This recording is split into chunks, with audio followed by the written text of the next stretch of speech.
Welcome to Absolute Trust Talk with your host, Kirsten Howe. Absolute Trust Talk brings you tips, tools, advice, and interviews to help you build a reliable knowledge base on estate planning, business, and finance to start preparing for your future today. Hello, I'm Madison Gunn, and I am here with Kirsten Howe from Absolute Trust Counsel to talk more about our funding series for your revocable or family trust. We always are looking at ways to educate in terms of making sure that all of your assets are in your trust, so we avoid the issues that we deal with in a trust administration down the road or incapacity administration. Today, we're going to talk about your cars. That's always the biggest question I get in estate planning is, what do I do with my cars? And we're also going to talk about mobile homes just because they kind of converge in terms of topic. There's a couple different ways that things can be titled, and I figured we'd talk about cars first. Kirsten, do you want to talk about whether or not someone has to title their cars in their trust? Sure. There is a provision in the probate code and in the motor vehicle code, I think both, that basically tells us that we don't have to probate a vehicle.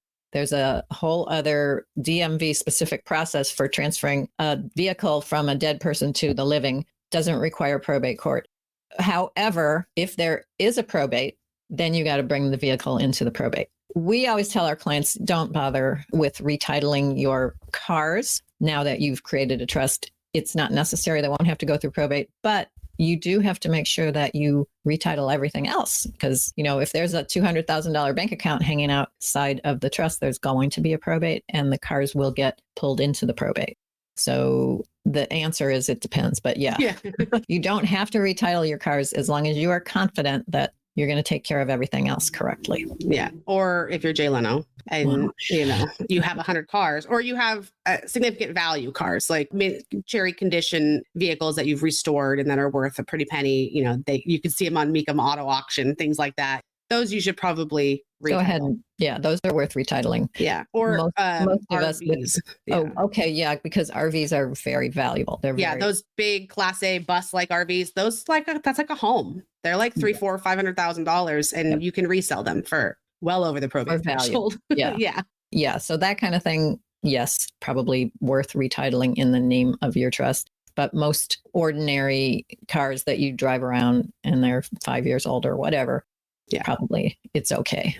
And a couple tidbits, you do have to have the title in order to retitle it. So you have to have the pink slip, which means you can't have a note or a loan or a lien holder on the car in order to retitle it. And also, life hack, if you have AAA roadside service, you can a lot of times do DMV paperwork in their office rather than going to DMV. Right, which is the reason we tell clients not to retitle their cars, because one less trip to the DMV in your lifetime will probably add years to your life, and that's a good thing. And because it's so uncommon, sometimes it's rolling the dice when you go in there as to whether or not they'll even let you. Right. So we've definitely had clients say, I did all the right paperwork and I went in there and they won't let me retitle it. They say it has to be done after I die. And that's not true, but maybe they don't deal with that paperwork on such a regular basis that they even want to touch it. They know how to do it. Yeah. That's a good point. Walking into there, you never know who you're going to get. Okay, sorry that we're not bashing the DMV. No. That's just the reality. Yeah. It's just like anytime you go somewhere, right? Because sometimes if somebody doesn't know how to do it, they'll just tell you they can't. It's just rather than dealing with that. They have a lot to process. I'm sure they're not paid great. So it's just, they're doing what they can. Exactly. And it's not common. So that's what the point was. One of the other things to talk about is mobile homes. And so I'll talk a little bit about that. This could include a travel trailer that you can hitch up to your truck. It could be, a bigger version of that. Sometimes they call them park models where they end up sitting permanently anyways. But also just the good old fashioned mobile home, single wide, double wide. Trailer park. But what's replacing that is the modular homes. They don't look like a single wide or a double wide. They're manufactured homes.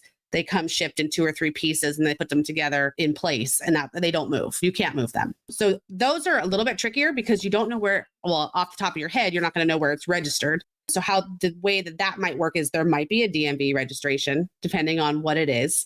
And it might be registered with in California, the Department of Housing and Community Development, which is the agency that oversees that. And the Department of Housing and Community Development can include manufactured homes, commercial modulars. So sometimes you see those as at a school. At a school or a construction site. Right. Oh, yeah. Floating homes, which in the Bay Area we see in Sausalito. they call them houseboats, but they're not boats in that general sense of the term. They don't go to sea. Yeah. No, you would need a tugboat to move it. Yeah. It's not. Yeah. It's They not a don't have it. houseboat on Lake Shasta. It's Right. or Lake Berryessa. It's Right. It's flat. There's no wheelhouse. And they don't have a motor in them, do they? No, I don't think so. Yeah, they're just floating. Yeah, popular in Sausalito, popular up in Seattle. You see big communities like that. And then one of the things the Department of Housing and Community Development also says it covers is truck campers, which is kind of like the camper that sits in the bed of the truck, a bed of a pickup truck. So I assume for any type of recreational vehicle, it could go either way as well. So you just have to check. Yeah. You have to see how it's registered. So Yeah. it could be registered DMV, could be registered Department of Housing. Yeah. So you just need to. And so if you're going to retitle that into your trust, you got to go to the appropriate authority and follow their rules. And the good news is the Department of Housing and Community Development has all the forms on their website. So you can easily retitle everything while you're alive. There's a process for after you pass away. There's a process for valuing something after you pass away, because that might not be something that a real estate appraiser might do in order to see if you qualify, if it's going to be under, probate amount. Because how do you value that, right? Especially if it's not on land that you own. If you're paying space rent somewhere, but you own the building in a trailer park or a mobile home community. So there's a few different ways that things are set up. It could be titled with Housing and Community Development, but you pay a yearly registration to them similar to the DMV. It could be titled with the DMV and you pay a yearly registration, your car. Yeah. Or it could be titled with Housing and Community Development, but you pay property taxes to the county, which is a different agency. So it's different ways. Even though you don't own the underlying land, right, you're still paying what we call property taxes. Right. You might pay your space rent to the park, which I like to say is like a HOA fee, a homeowners association fee. You're paying for that pool you have access to. Sure. Maybe it includes water, things like that. Mm-hmm. And then, but you also have to pay for your, 300 by 200 foot pad. You have to pay the property taxes, which is like, some fractional amount. Sure. Yeah. Okay. So that's with the mobile or manufactured homes. Manufactured home. Yeah. Okay. I think the term mobile is what gets things tricky, because you're like, does it go DMV? It should be DMV. Yeah. Yeah. If you can move it. And that might used to and have some been of them the are. concept. Yeah. Some of them are. That may used to have been the dividing line, is it movable or is it not? Mm-hmm. And then I think the line's just really blurred. And as time goes on, the increase in these tiny homes that might be on a trailer chassis that you could tow, or ADUs, the fact that they're selling these modular or manufactured homes. Yeah, they're basically manufactured homes. Yeah, as an ADU. And so, if you're putting it on your own property, it's probably just part of your property. Taxes. Your property's going to get reassessed. It's going to reassess the property. Yeah. But there's floating talk about making it so that you can sell these ADUs without partitioning your land. The state has approved the ability to do that, but they don't have a process, my understanding. So we don't know how that's going to work. But like that, you could sell the ADU in your backyard. And it's like, how do you do that? Then you become the mobile home community, and you've got to charge rent for this pad. Right. So I presume there's going to be, a bunch of laws coming down the pipeline. It's mostly to address, housing crisis, but it's going to affect everything else. It's going to affect how you title your assets eventually. So stay tuned for that. When that law changes, we'll let you know. A boat can be registered with the DMV, and often boats are registered with DMV. But if they're, I think, above a certain size, and don't ask me to say what the size is, then they have to be registered with the Coast Guard. And so, again, you have to know which kind of boat do you have. And, if you've got the pink slip for your boat, you can tell it's going to say.